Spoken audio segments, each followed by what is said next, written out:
सामने होगा। अखिलेश यादव आए थे और बोल के गए हैं कि बीजेपी जो 400 पार का नारा दे रही है वो 400 सीट हारने का बात कर रही है, बल्कि बीजेपी 140-47 सीट पर सिमट जाएगी। ये अनर्गल प्रलाप है, ये उनकी हताशा बोल रही है। भदोही लोकसभा 78 की चर्चा दिल्ली में ज़्यादा हो रही है। मुख्यमंत्री जी आ रहे हैं, प्रधानमंत्री जी आ रहे हैं, रैली कर रहे हैं। कैसे देखते हैं इस चुनाव को? लोकसभा 78 को लगातार 2 बार भारतीय जनता पार्टी यहाँ से जीती, 14, 19, 24 की तैयारी है। आप लोग कह रहे हैं घूम घूम के कि हम हैट्रिक लगाएंगे। कहाँ से लगाइएगा? टीएमसी सबकी चिंता बढ़ा दिया है, एक ब्राह्मण प्रत्याशी मैदान में है। इस कैसे देखते हैं? भारतीय जनता पार्टी हैट्रिक लगा रही है और हैट्रिक लगा चुकी है। जनता स्वयं चुनाव लड़ रही है और टीएमसी का नाम यहाँ के वोटरों से अगर आप पूछेंगे तो शायद टीएमसी का पूरा नाम वो नहीं बता पाएंगे कि टीएमसी का फुल फॉर्म क्या होता है। तो टीएमसी की कोई चिंता नहीं है और जो टीएमसी को जानते हैं वो टीएमसी के कुकर्मों से वाकिफ़ हैं कि वेस्ट बंगाल में टीएमसी क्या कर रही है। बीजेपी के प्रत्याशी हैं डॉक्टर विनोद बिन। उनके नामांकन सभा में पूर्व मंत्री रंगनाथ मिश्रा ने कहा कि भदोही जनपद का निर्माण भाजपा कार्यकर्ताओं के समर्पण, त्याग और संघर्ष का परिणाम है। अब ठीक 2-4 दिन बाद बुद्ध सम्मेलन में औराई के विधायक ने बयान दिया कि जो लोग क्षेत्रवाद, जातिवाद की बात करते हैं उनको थोड़ा समझ में आना चाहिए। भदोही का निर्माण तो हमारी अध्यक्षता में हुआ, डीएम-एसपी हेलीकॉप्टर से लेकर हम आए। ये आपस में बीजेपी के लोग असहमत हैं, विचारधारा से असहमत हैं। भदोही के निर्माण को लेकर अपने आप खुद लेना चाहते हैं कि भैया हमने बनवाया, हमने बनवाया। क्या कुछ माजरा है ये? कार्यकर्ताओं को संबोधित करते हैं आप, जैसे भारतीय जनता पार्टी के नेता तो कहते हैं कि भाजपा कार्यकर्ताओं की पार्टी है, इसमें आम कार्यकर्ता को किसी भी पद पर बैठाया जा सकता है। भदोही लोकसभा 78 को लेकर आप सबका विचारधारा ठीक उलट नजर आता है। रमेश बिंद बहुजन समाज पार्टी के नेता, अब उनको लाया जाता है और यहाँ का प्रत्याशी बना दिया जाता है। उनका एक विवादित वीडियो वायरल होता है, उसके बावजूद चुनाव जीत जाते हैं क्योंकि भारतीय जनता पार्टी के जो कार्यकर्ता हैं उनके समर्पण का परिणाम होता है 2019। अब 24 में देख लीजिए, आप लोग जब चुनाव नहीं होने थे तो बीजेपी के लोग तमाम कह रहे थे कि देखिए इस बार कोई क्षेत्रीय नेता चाहिए, कोई भी हो, किसी भी जाति वर्ग का हो। लेकिन जब फाइनली नाम आ गया तो कह रहे भैया अब राष्ट्रवाद को देखना है, अब चाहे जो आ गया उसी को चुनाव।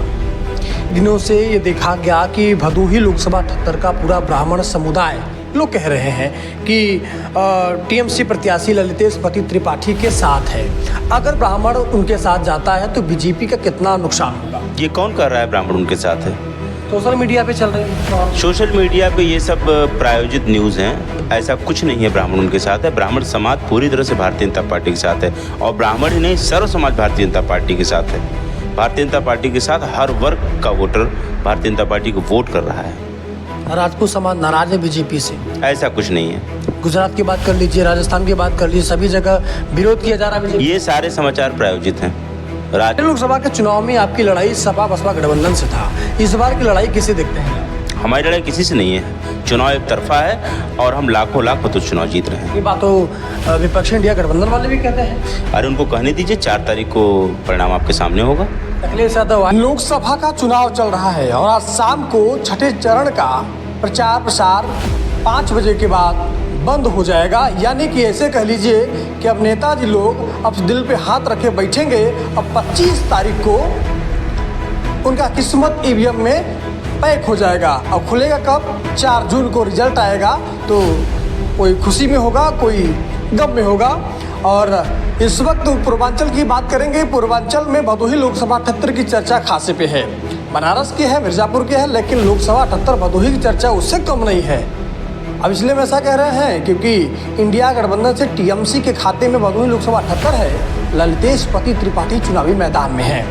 हमारे साथ खास बातचीत करने के लिए भारतीय जनता पार्टी संगठन के काशी प्रांत के मंत्री हैं। इनसे समझते हैं कि काशी क्षेत्र में भारतीय जनता पार्टी की स्थिति क्या है और खास तौर पर भदोही लोकसभा 78 को लेकर स्टैंड क्या है, क्या सोचते हैं। और सबसे बड़ी बात, ललितेश पति त्रिपाठी ब्राह्मण हैं और भदोही लोकसभा 78 में ब्राह्मण मतदाता 1 नंबर पे है। तो भारतीय जनता पार्टी का कितना बड़ा नुकसान करेंगे, क्योंकि ब्राह्मण, ठाकुर, बनिया, लालाई कहा जाता है कि भाजपा के मूल ये वोट बैंक माने जाते हैं।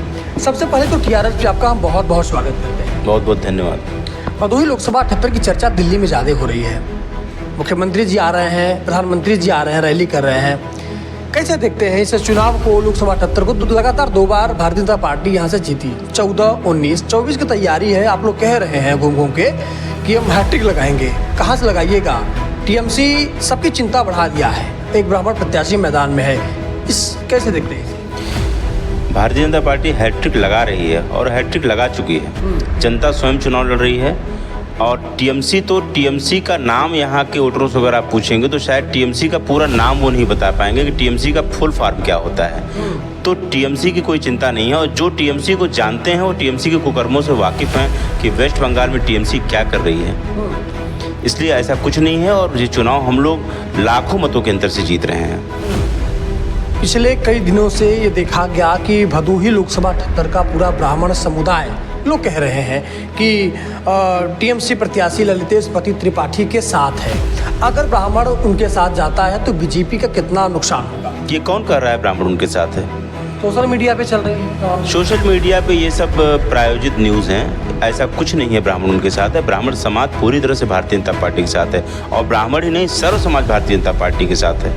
भारतीय जनता पार्टी के साथ हर वर्ग का वोटर भारतीय जनता पार्टी को वोट कर रहा है। राजपूत समाज नाराज है बीजेपी से? ऐसा कुछ नहीं है। गुजरात की बात कर लीजिए, राजस्थान की बात कर लीजिए, सभी जगह विरोध किया जा रहा है। ये सारे समाचार प्रायोजित हैं। राजपूत समाज कहीं से नाराज नहीं है। राजपूत समाज पूरी मजबूती के साथ भारतीय जनता पार्टी के साथ खड़ा हुआ है। किसी छोटे मोटे इंसिडेंट या छोटे मोटे नारों से राजपूत समाज नाराज नहीं होता। राजपूत समाज बहुत बहादुर कौम है, राजपूत बहुत बहादुर कौम है और ये हमेशा राष्ट्रहित की बात सोचती है और राजपूत को ये पता है कि राष्ट्रहित कहाँ पे है। राष्ट्रहित सिर्फ और सिर्फ भारतीय जनता पार्टी और नरेंद्र मोदी जी की सरकार में है। पिछले लोकसभा के चुनाव में आपकी लड़ाई सपा बसपा गठबंधन से था, इस बार की लड़ाई किसे देखते हैं? हमारी लड़ाई किसी से नहीं है। चुनाव एक तरफा है और हम लाखों लाख मतों चुनाव जीत रहे हैं। ये बात तो विपक्षी इंडिया गठबंधन वाले भी कहते हैं। अरे उनको कहने दीजिए, 4 तारीख को परिणाम आपके सामने होगा। अखिलेश यादव आए थे और बोल के गए हैं कि बीजेपी जो 400 पार का नारा दे रही है वो 400 सीट हारने का बात कर रही है, बल्कि बीजेपी 140-47 सीट पर सिमट जाएगी। ये अनर्गल प्रलाप है, ये उनकी हताशा बोल रही है। भारतीय जनता पार्टी 400 पार हो रही है और 4 तारीख को आप देखिएगा परिणाम सबके सामने होगा। मोदी जी पुनः पूर्ण बहुमत के साथ भारतीय जनता पार्टी की सरकार केंद्र में बनाएंगे। आपकी सरकार के मंत्री हैं अनुप्रिया पटेल, प्रतापगढ़ में एक बयान देती हैं, कहती हैं कि राजा किसी रानी के पेट से पैदा नहीं होता, अब राजा ईवीएम मशीन से पैदा होता है।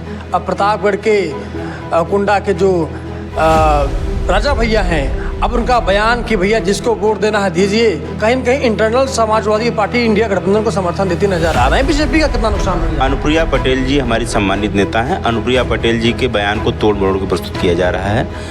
क्या ये बात सत्य नहीं है कि आज़ादी के बाद से मताधिकार का प्रयोग करके ही राजा चुना जाता है? तो इसमें अनुप्रिया पटेल जी ने गलत क्या कहा है?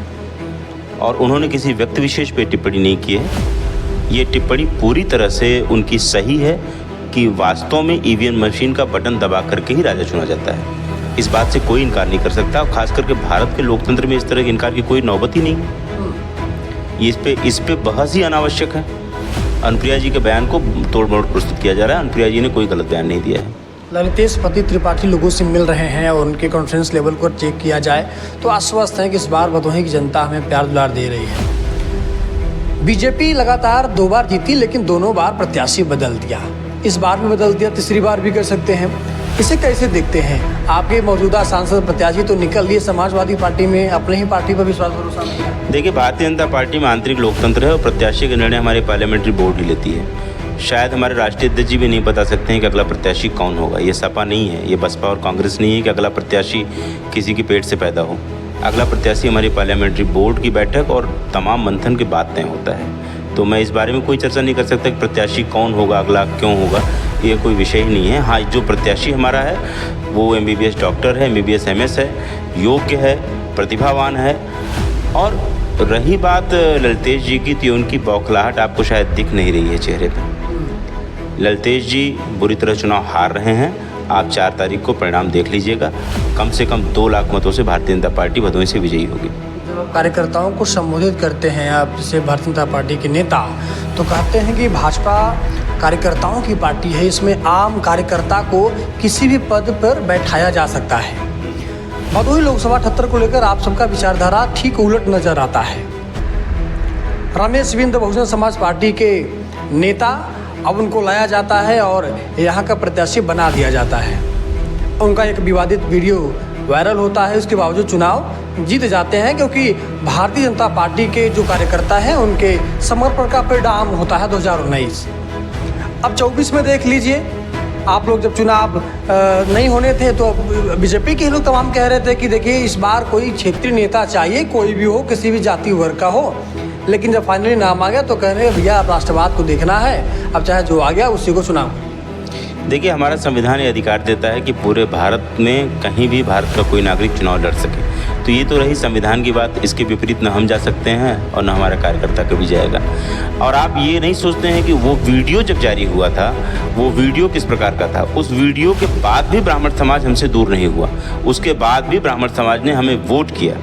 और रमेश बिंद, जबकि उस समय सपा बसपा गठबंधन यहाँ से चुनाव लड़ रहा था, इसके बावजूद भारी मतों से चुनाव जीते। भारतीय जनता पार्टी का प्रत्याशी यहाँ से भारी मतों से चुनाव जीता। तो ऐसा कुछ नहीं है, भारतीय जनता पार्टी के हर कार्यकर्ता का सांसद कमल का फूल ही है। आपने कहा कि वो जो विवादित वीडियो वायरल हुआ उसके बावजूद भी ब्राह्मण समुदाय बीजेपी को वोट किया, तो यही कारण माना जाए कि जब इतना विवादित वीडियो होने के बावजूद रमेश बिंद चुनाव जीत गए तो फिर ललितेश के सामने तो विनोद बिंद चुनाव जीत ही जाएंगे। ब्राह्मण समाज राष्ट्रवादी समाज है। अच्छा। और ब्राह्मण समाज को ये पता है कि राष्ट्र का हित कहाँ सुरक्षित है। वो किसी व्यक्ति में आस्था नहीं रखता है, वो राष्ट्र में आस्था रखता है। और राष्ट्र का हित भारतीय जनता पार्टी में ही सुरक्षित है, ये ब्राह्मण का सर्व समाज को पता है। आपके पार्टी के मौजूदा विधायक आए दिन विवादित बयान देते रहते हैं। और आई की विधायक आपके नगर निकाय के चुनाव में गोपीगंज में ही बयान दिया था कि यहाँ तो हिंदुस्तान पाकिस्तान की चुनाव है या लड़ाई की बात है। तो आप लोग सीधे चाइना और पाकिस्तान से बात सुनना नगर निकाय के प्रत्याशियों से करने लग जाते हैं। आखिर इस तरह का पूरा रूपरेखा कहाँ से बना लेते हैं? देखिए, विधायक जी का बयान अब किस परिप्रेक्ष्य में था, ये उस समय किस तरह की परिस्थितियाँ थी, ये मैं नहीं बता सकता क्योंकि उसमें मैं मौजूद नहीं था और मैंने वो बयान सुना भी नहीं है। शायद उन्होंने ऐसा बयान दिया है कि नहीं दिया है, मुझे पता नहीं है, इसलिए मैं कोई टिप्पणी इस पर नहीं तो हाल में एक तो बयान आया है, उसको सुन लीजिए। बीजेपी के प्रत्याशी हैं डॉक्टर विनोद बिंद, उनकी नामांकन सभा में पूर्व मंत्री रंगनाथ मिश्रा ने कहा कि भदोही जनपद का निर्माण भाजपा कार्यकर्ताओं के समर्पण, त्याग और संघर्ष का परिणाम है। अब ठीक 2-4 दिन बाद बुद्ध सम्मेलन में औराई के विधायक ने बयान दिया कि जो लोग क्षेत्रवाद जातिवाद की बात करते हैं उनको थोड़ा समझ में आना चाहिए। भदोही का निर्माण तो हमारी अध्यक्षता में हुआ, डीएमएसपी हेलीकॉप्टर से लेकर हम आए। ये आपस में बीजेपी के लोग असहमत हैं, विचारधारा से असहमत हैं, भदोही के निर्माण को लेकर अपने आप खुद लेना चाहते हैं कि भैया हमने बनवाया। क्या कुछ माजरा है ये? ऐसा कुछ नहीं है। माननीय रंगनाथ मिश्र जी भी सम्मानित नेता हैं और दिनाथ भास्कर जी भी हमारे सम्मानित नेता हैं। और दोनों बयान को क्लब मत करिए। वो बयान किन्हीं परिस्थितियों में उन्होंने मन से दिया, ये बयान हो सकता है किन्हीं और परिस्थितियों में दिया गया हो। और दोनों बयान में 2-4-5 दिन या हफ्ते 10 दिन का फासला भी है। तो ये दोनों लोग बयान, ऐसा कुछ नहीं है, कहीं से कोई मतफर्की नहीं। भारतीय जनता पार्टी कार्यकर्ता हर मुद्दे पर एक है, हमारी विचारधारा एक है, हमारे लक्ष्य एक हैं।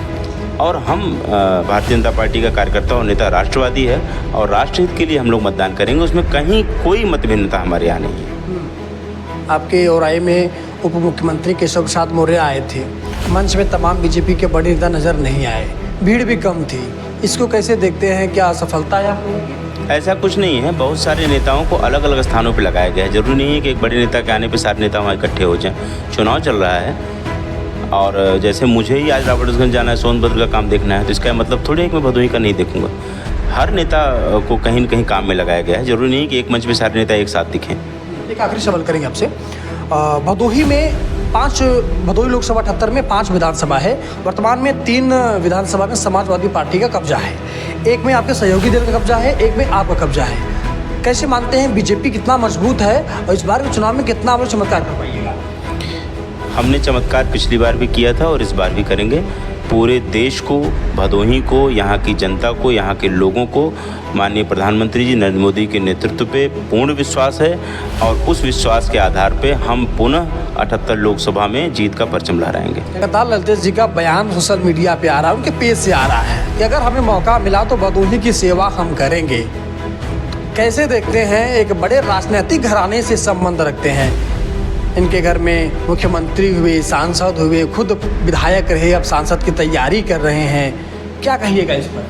पहले तो हमारी पार्टी परिवारवाद पे भरोसा नहीं करती है। दूसरा, ललतेश जी का ये बयान बहुत बचकाना है। शायद आप सबको याद हो कि 2004 में उनके पिताजी भी इसी क्षेत्र की सेवा करने आए थे और चुनाव हारने के बाद वो कहाँ गए, कांग्रेस का कोई नेता भी नहीं बता सकता। कांग्रेस और समाजवादी पार्टी के नेता के यहाँ कभी शादी ब्याह में भी वो नहीं आए होंगे 2004 के बाद। तो ललतेश जी की भी स्थिति यही होगी, चुनाव हारने के बाद ये कहाँ जाएंगे ये पता नहीं है। और मिर्ज़ापुर की जनता ने इन्हें नकार दिया है और वो यहाँ चुनाव लड़ने चले आए हैं। यहाँ की जनता बहुत बुद्धिमान है, वो सब जानती है, कहीं से ललतेश जी की दाल यहाँ नहीं गलनी।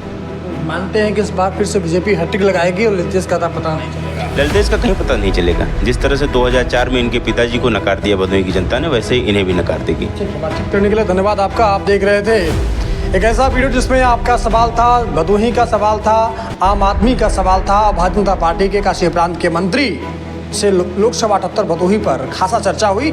आगे बात करेंगे जब 7वां चरण चलेगा, अंतिम चरण, तो हम बात करेंगे वाराणसी की बात करेंगे, मिर्ज़ापुर की बात करेंगे, लेकिन अभी तो मुद्दा घर में भैया लोकसभा 78 का। बाकी देखते रहिए द रियल हिंदुस्तान। मेरा नाम विपिन हुआ, मिलेंगे किसी और वीडियो में।